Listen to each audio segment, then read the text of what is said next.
Okay, so a bunch of people were asking me to do a Q&A, and here I am doing it. I don't like to usually do these things, but you know what? I decided I hit 10,000 subscribers. I think it's time. I think it'd be more interesting now. I got a bunch of questions. I'm going to butcher people's names that ask these questions, so please forgive me. And I'm sorry if I didn't get to your question. A lot of them were kind of the same, so I just kind of picked out and tried to be as fair as possible with who I would show here because some people asked a bunch of questions. I was just trying to take what was different. So I read them all though, so I really appreciate every single one. The first question comes from Anas Small World. And they say, one of the most repeated questions I have read, how do you view the latest episode and post your review so quick? Alright, so what you gotta understand is I am lucky and privileged to be able to access screeners for a lot of these shows. It helps me get these reviews up fast. So the screeners we usually get maybe a week before it actually airs. So in my schedule, what I try to do is get 2 screeners and get those done in a week. And my ideal situation is to have it that, okay, I can get these screeners watched in that 1 week window and get these 2 reviews up.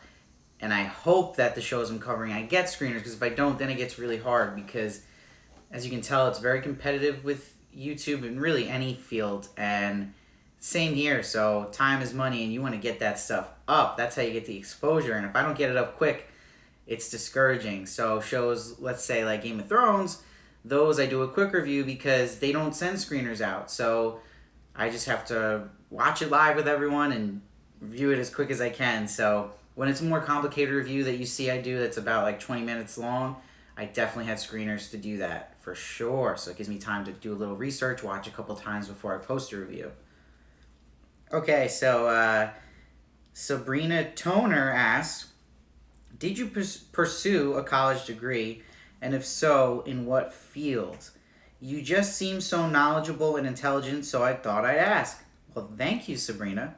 I don't know how intelligent I actually am, but I try to be as most knowledgeable as I can be by doing research. I did pursue a college degree. I actually got and finished a college degree, but I actually first pursued it in straight up film/video. I went to SVA, School of Visual Arts in the city, for one semester I completed, and then the start of the second semester I actually left. And that's a long story, but basically what happened was I was in a screenwriting class, and I had this teacher, Mr. Barry, who was really good. He's written a couple TV show, movies, and stuff like that, and he's one of the best teachers I've ever had because he talked about the whole industry as a whole and not just about screenwriting. And he went on this really deep speech one day in class, and he was like, you know, if you don't love this, that you're doing this writing or directing, get out now, because you gotta love it because of the amount of hours you do, the amount of struggle you have.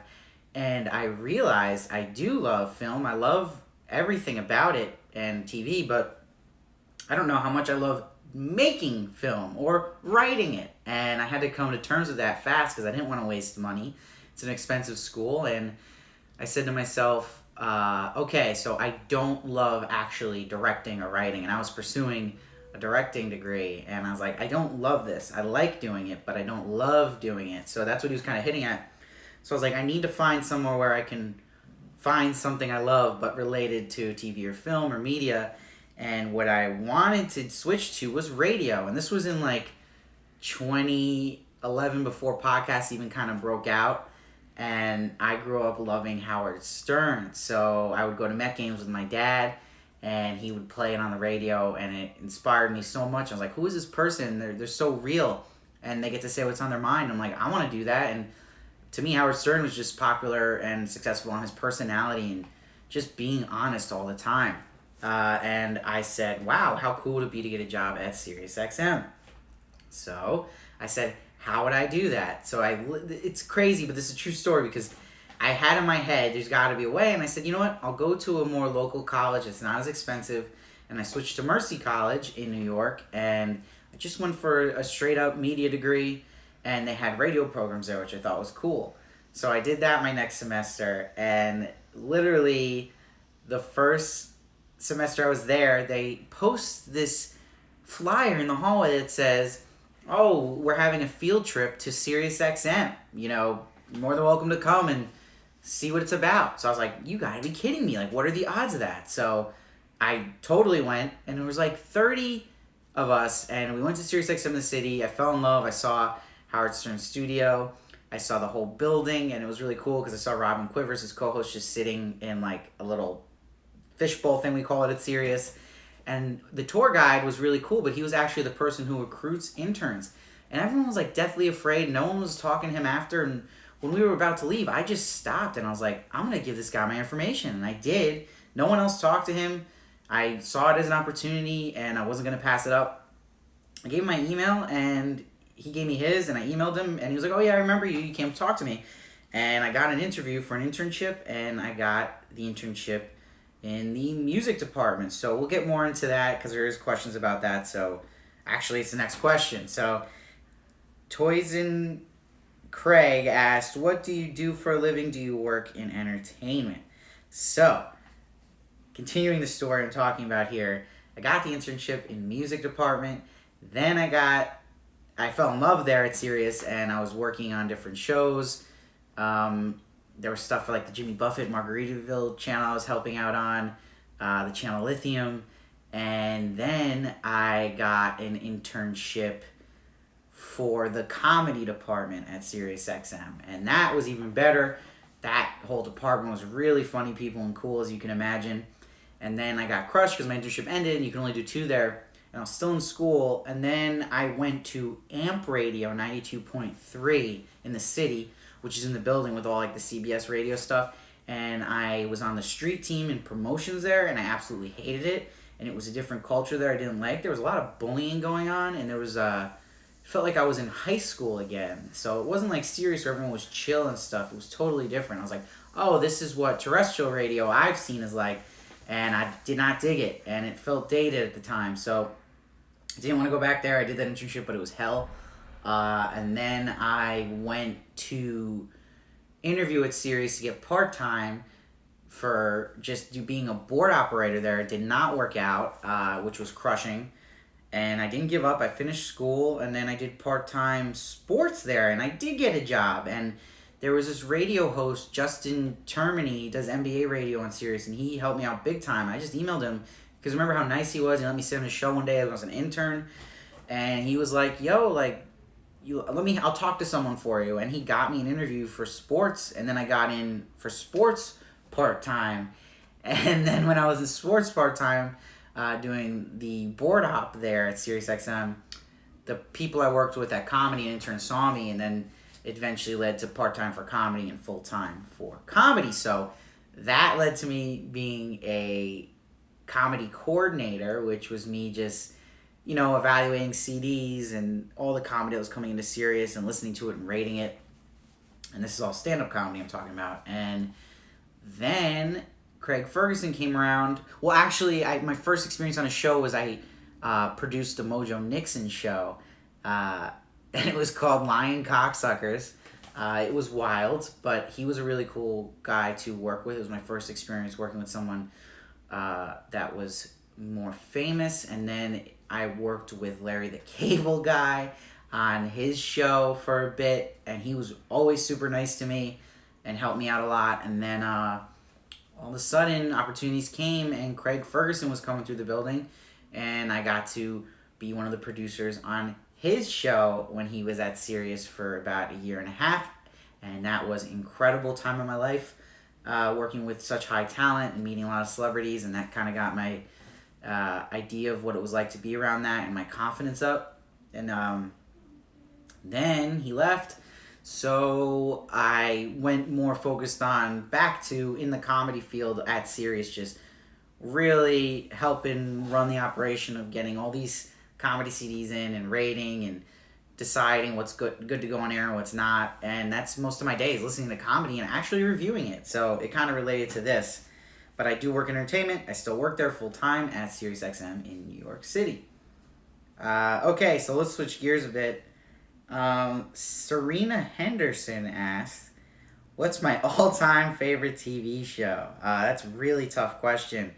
I'm gonna say, answering this question, I'm not saying what I think the best TV show I ever watched is. My all-time favorite TV show has got to still be Lost. I'm a sucker for Damon Lindelof. He's also great with The Leftovers. That's why I'm also excited for Watchmen coming on HBO later this year because he's doing that. But Lost to me, I loved because it had mystery and great character arcs and great characters. Period. And the flashback. So it's everything I love about TV. Those are my favorite areas to be in. So that had it all there. And I mean, if you watch Lost, this is before Reddit, so people were just going on message boards, and that was just thrilling to talk about each episode and theories, and that again kind of subconsciously brewed that obsession in my head. So that show really made me fall in love with television. And if you haven't watched it, you should. Okay, so for Newt, one of my favorite viewers of my channel, a diehard, I would say, Gamora, you know who you are. She asked, "How do you choose your shows to review? Is this your day job?" I just answered that. No, it's not my day job. How much time does it take you to prepare for the review? She asked as well. So, second part of the question, answer first. It's difficult because it's not my day job, so it's my side hustle, you would say. And my dream is one day to make it my day job and just be my full time doing this. So that's why I'm working so hard on it on the side. It takes a lot of time for me to prepare for a review because for certain shows like Haunting of Hill House I reviewed, I was most proud of those reviews because I watched each episode 3 times. I fell in love with that show, and there was so much to each episode. If I watch it more, I feel like I can give a better review, but there's always time constraints, and again, it revolves around if I get a screener or not. If I don't get a screener, it's very difficult to get it out quickly. But I'll do, for example, Handmaid's Tale. I'll get the screener, watch it once, just to watch it like everybody else, just enjoy it, take it for what it is, entertainment, and make sure I'm reviewing it in that sense as well. Am I enjoying this? Am I having fun with this? Not getting super nitpicky. Then on the second watch, I'll catch 10 times more things. You can kind of see where they were going and then catch stuff in the beginning. My first mistake doing reviews was not watching it twice back in the day, so the biggest tip I can give is always, if you're into doing reviews, watch twice. You have to. And I then will take copious notes when I'm watching the second time. And it's tough because I've always tried to weigh out, do people want me just to say the little tidbits or do they want me to really get into the nitty gritty? And what I've seen for me is most successful is getting into the nitty gritty, which takes more time. It's literally taking shot by shot and line by line and evaluating it and seeing my thoughts on it and being fair. And I think the hardest thing with doing reviews is being fair. I might not like a certain part, but does this work for someone else or a different type of audience? That's the thing, to be able to just have a worldview as well and see it as that and what the artist was trying to portray, if they did a good job at it. And I try to be as least biased as possible and never let anything affect because I'm favoritism to this type of show or because I interviewed someone on the show. I don't want to ever come off fake, and I hope that I don't. Okay, here we go. Ellie Durden asked, "Will you review Westworld Season 3? Will I review Westworld Season 3? I think that, you see I have the vinyl here of Westworld. Season 1 was my favorite season of a show of all time, of Westworld. I'm not kidding when I say that. I'm not exaggerating. It's not because it's recent. I thought it was an absolute masterpiece.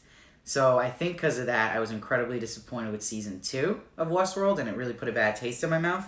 But I did like the finale of Westworld Season 2. I don't know how I feel about the trailer of Season 3, how it's all different and stuff, so I'm not going to spoil anything. But I think I will. But then again, strategically, when I'm talking about competition here, it is a show a lot of people cover. So there's always this line of me satisfying people who are already subscribed and also still always trying to get new subscribers. And tough thing like that, like what happened with Game of Thrones, is that's for you guys that already subscribed, and I hope you can enjoy, and I'm passionate about, and people want to talk about those shows.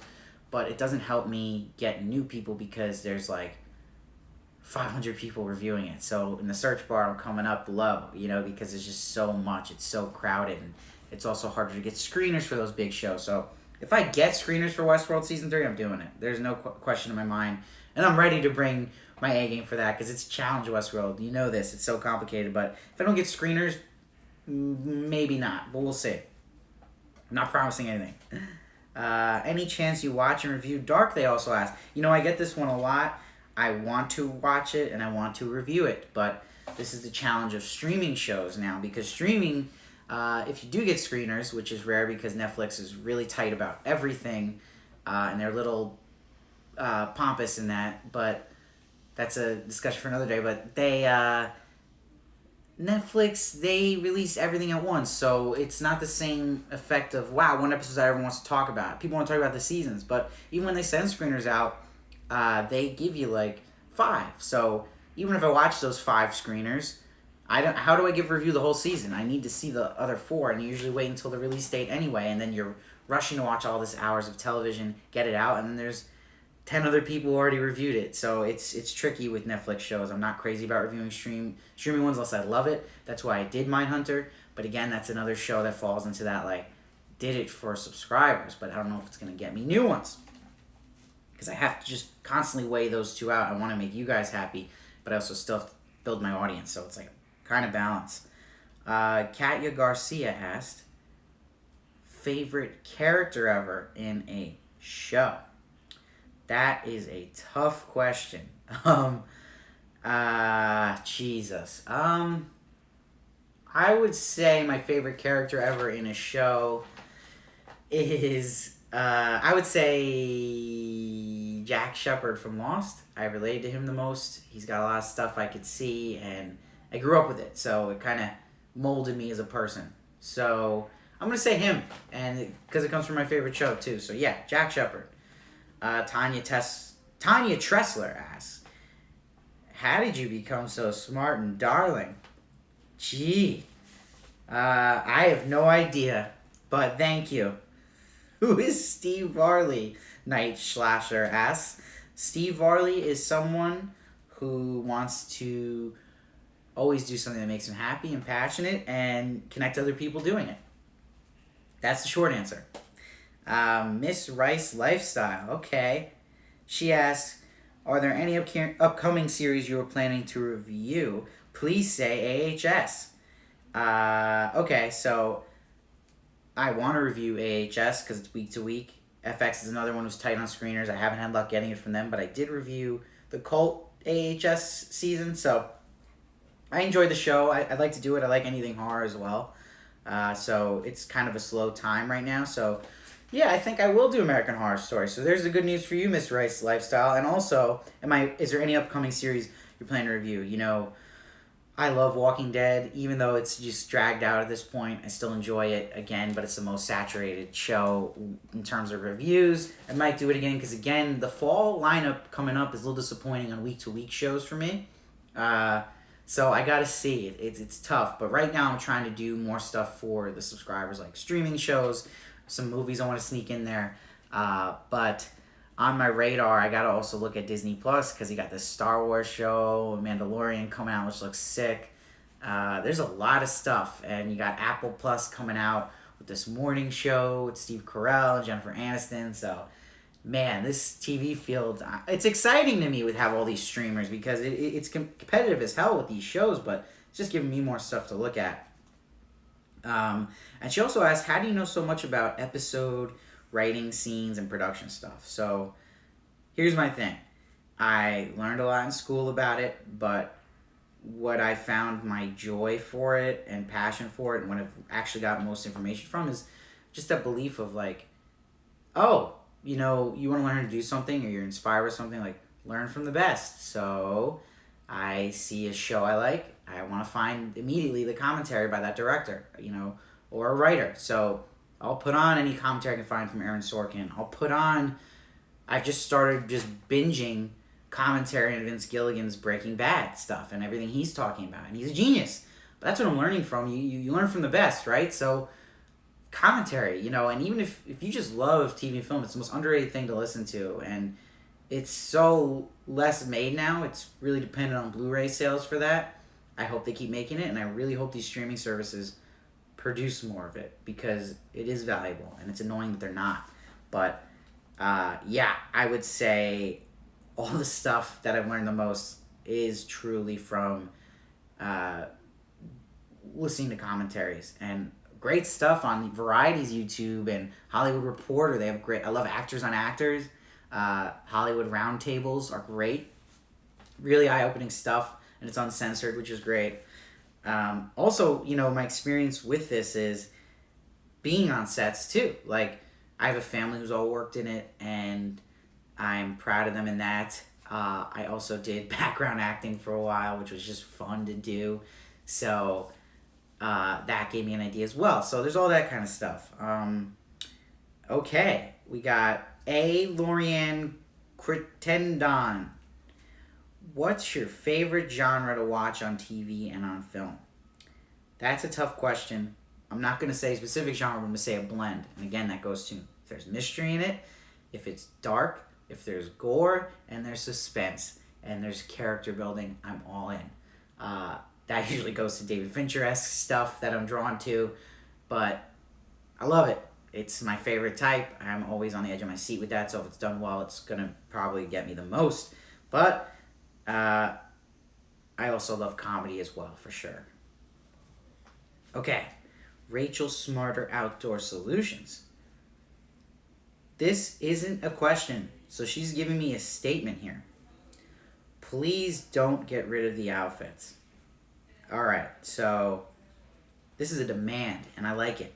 And you know what? I'm not going to get rid of the outfits. Do I like wearing the outfits? I'm not totally sure. With Handmaid's Tale, they're sweaty. And doing a review in these fluorescent lights, it's hot in here. I can't put the AC on because it makes noise. So, yeah, when I'm wearing the bonnet and stuff, I'm dripping under there, guys. Like, it's not easy. So, I like doing outfits, but it's got to work. And I always want to stay away from hack. You know what I mean? Like, to me, there's so much just... I'm going to actually go to a question because someone asked about this. I want to get their name here. But, okay, I don't know where this question is, but someone did ask me your favorite YouTuber. And I wanted to bring that up because this is... Walrus D Comedy asked me favorite YouTubers. That relates to that because I never want to be hacked. And to me, a lot of YouTube stuff is totally corny and hacky, and I hate it. The weirdest thing about doing this is I love doing this. This was my passion I found was, reviewing, letting my personality shine, letting my thoughts, and my brain's always racing a mile a minute, so when I'm watching this stuff, I want to talk about it.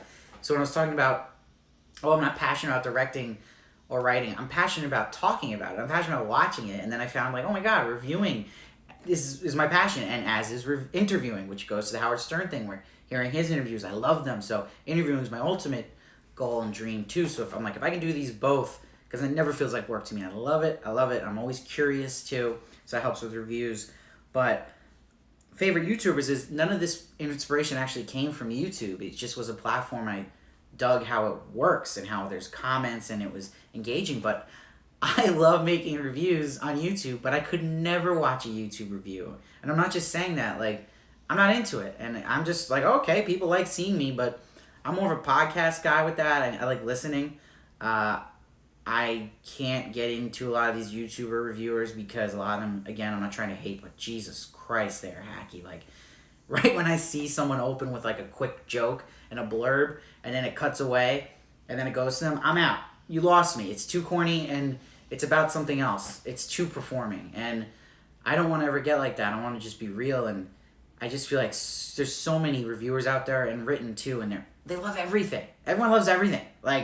There's not this high standard, and I try to keep a high standard because people will give, I just saw someone gave I'm not going to say their name, but a YouTuber gave Mindhunter Season 2 a 9.9. It's not a 9.9, Then you're putting it just as good as Breaking Bad or Sopranos. It's there is a scale. So many people just, everything's amazing, and then there's people that are, obviously too critical. So I just try to find a balance, and I don't know. I don't even know how I got on that rant. Okay, but I'm going to get off that rant. Oh, but the outfits, that's why. So I'm not going to get rid of them. Okay, Rachel, Smarter Outdoor Solutions, but I'm going to balance them, so not every one of them. is outfits. Kendra Loop. Kendra Lupe, I want to say. What inspires you to review certain series?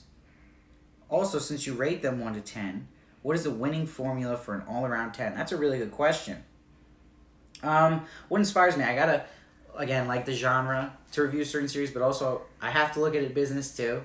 What's gonna get me exposure? And for me, it's been more female-based shows, female-based audience shows, because for some reason there's just less people reviewing these shows on YouTube. Like if you see it's a superhero show, you're gonna see like 100 white dudes doing it, you know.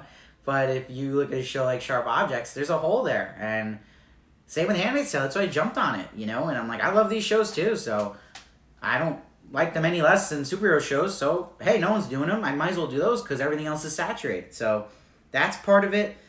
And when I rate them 1 to 10, winning form around 10.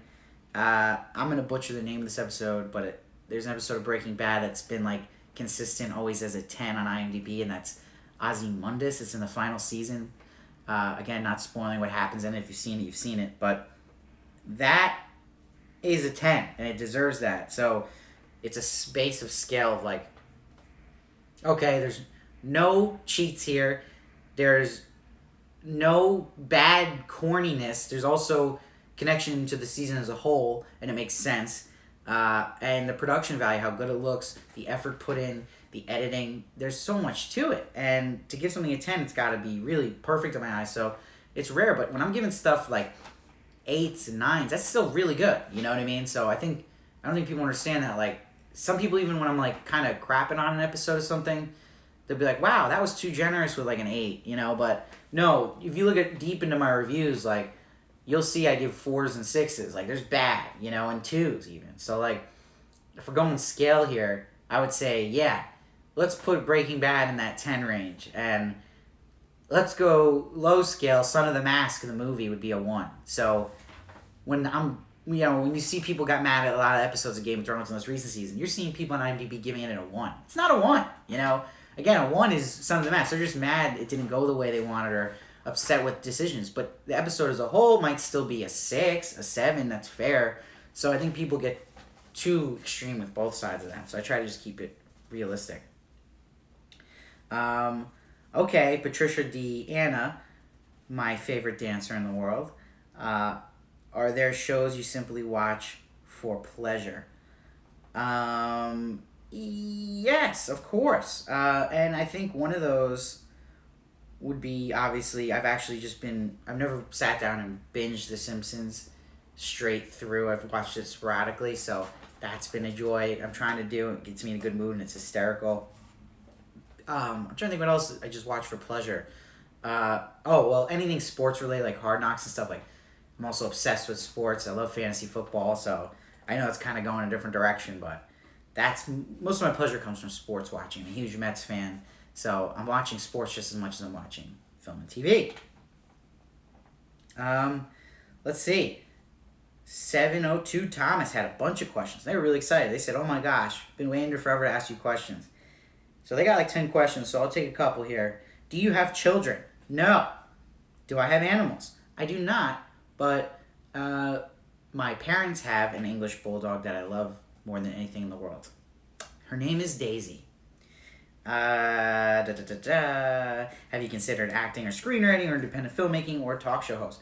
I would say talk show host is number 1. I mean, but at the moment, my dream is just to do what I'm doing on YouTube full time, and being able one day to have a big studio, do interviews mostly in person, and do reviews constantly. So this is really what I want to do.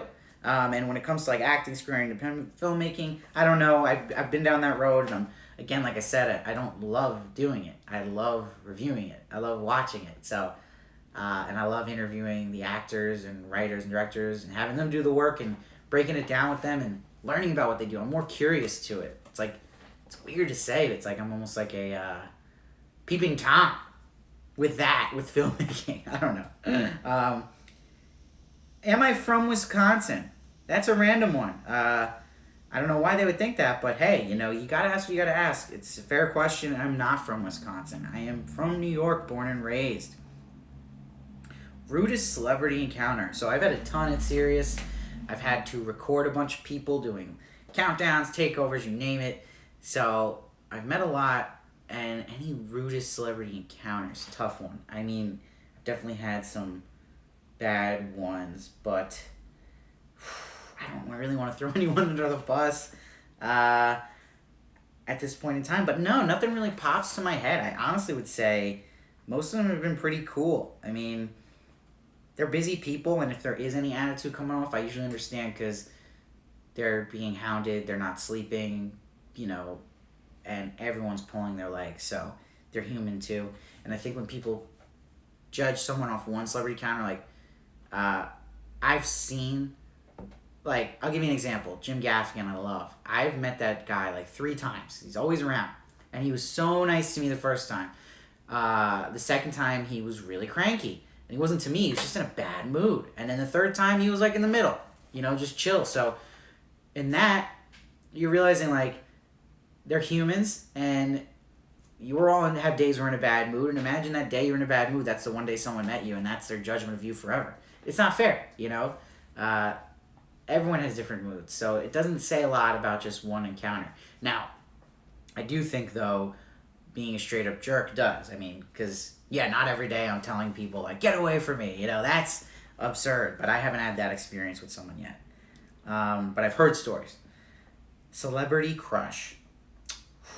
Always changing. But, Rashida Jones was the one I always had growing up. And then it switched to Brie Larson. There was someone recently. Oh, Zoe Kravitz. That's a big one. Deborah Ann Wool in Daredevil. Beautiful. Yeah, it always switches, and it sometimes just goes to what role they're doing, too. So, yeah, there's that. I'm sorry, there's just so many questions for this guy or girl. No, I'm not going to answer that. It's a lot. Okay, they're asking me favorite musicians. Radiohead, number 1, not even close. As a band, Incubus is up there. Silver Sun Pickups. Biggie. Logic. Yeah, I like all music. Comics and food items. I love ice cream. I love... that's a boring answer, but I love ice cream. And comics, I haven't read a lot, but I love Watchmen. I'm up to date on Walking Dead. I read that. I'm trying to read more. I've read Preacher, so yeah, I got to read more to give a fair answer on that. And worst job, best job, worst job was no questions asked at Starbucks. I worked there for a week, and it was as difficult as doing bartending. So that was hell. It was in the Westchester Mall. It was very snooty people, very rich people, and I was just getting handed back every drink to remake it, and I just quit. Best job, definitely this, if we count it, and if not, Sirius, of course. Okay. What did she say? Asks. What is a movie/show that you've never seen that would shock us? Okay, easy peasy for me. It's the whole Godfather series. I don't know why. I started the first one, but something came up. I gotta sit down and watch it. I'm just intimidated all the time by how long it is. But I gotta do it. And for some reason, I can't do it. But I'm gonna do it. I want to do it. I have nothing against it. But I really haven't seen it. I don't know how, but I haven't. I've seen bits and pieces, basically. Miriam Bell. In a 500 years, when people look back on the TV narration of our time, what do you think will define it? Any shows will be typical, or maybe a style of narration or popular themes. I think that's, for me, for TV narration of our time, it's got to be just anti-heroes and complicated characters and gray, going away from black and white and that good versus evil. And again, shows like Breaking Bad, Sopranos really change that. And I think that's what our TV narration will be known for. And yeah, Game of Thrones too. It's all gray, which I love. I think would make TV better. And arguably a lot better than movies now. Let's see. Pam Rubush says, I find you to be one of the most honest, thought-provoking, sensitive, and thorough YouTube movie TV channels. Thank you. Why don't you have more subscribers? If I knew the answer to that, I would have more subscribers. But I think it's just because it's so competitive. And I don't know. I'm not you guys. So I'm happy with what I have. And I hope to get it higher and higher. But I'm not sure. And related to that question, how do you get to interview so many celebrities? That is a question I will not answer because I cannot show all my cards to the competition. Marin Blair asks, how did you get into the entertainment industry and how do you know so many actors and show creators? Okay, Mira Marine Blair, I've noticed you were the one who brought up doing a Q&A, so I thank you for that. I kind of answered these questions already, but it's the same thing, same story I told before. And the actors and show creators part, again, it's just developing relationships, networking, and hustling, and not giving up and reaching out to different people. So that kind of answers the last question I didn't answer, but I'll give you that. Thank you. Special K XOX asks, favorite actor and actresses of all time?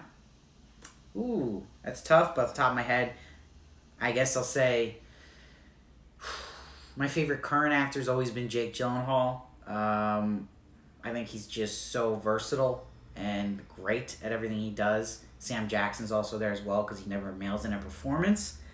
An actress. Damn. Actress. That's tough. I like Alicia Vikander a lot. And I mean, Carrie Coon for sure. Favorite vacation spot? Ooh. Anything nerd related. Disney World, Comic-Con, you name it. That kind of stuff. Any other Handmaid's Tale reviews you watch? You know, I don't watch any other, and that's not me being a jerk. I don't watch YouTube reviews. Like, again, I would go listen on my podcast, but I actually don't like, in general, looking at reviews for a show I'm doing, because I don't want to confuse and cloud my opinion of it and take someone else's, so I kind of try to keep it separate. But I will read reviews of shows that I don't review. Like, I love Vulture's recaps. I like reading. I read, you know what I mean? Tina Pina asks, what inspired you to create your channel? It was me seeing that guys like Chris Stuckman or Jeremy Johns, I'm not even like huge fans of their work, but I respect what they've done as setting this course of like, oh my god, you can make money and work from home doing this. Something that's so fun and that I love to do, and I saw they were doing that, and I appreciate the hell and respect them for that.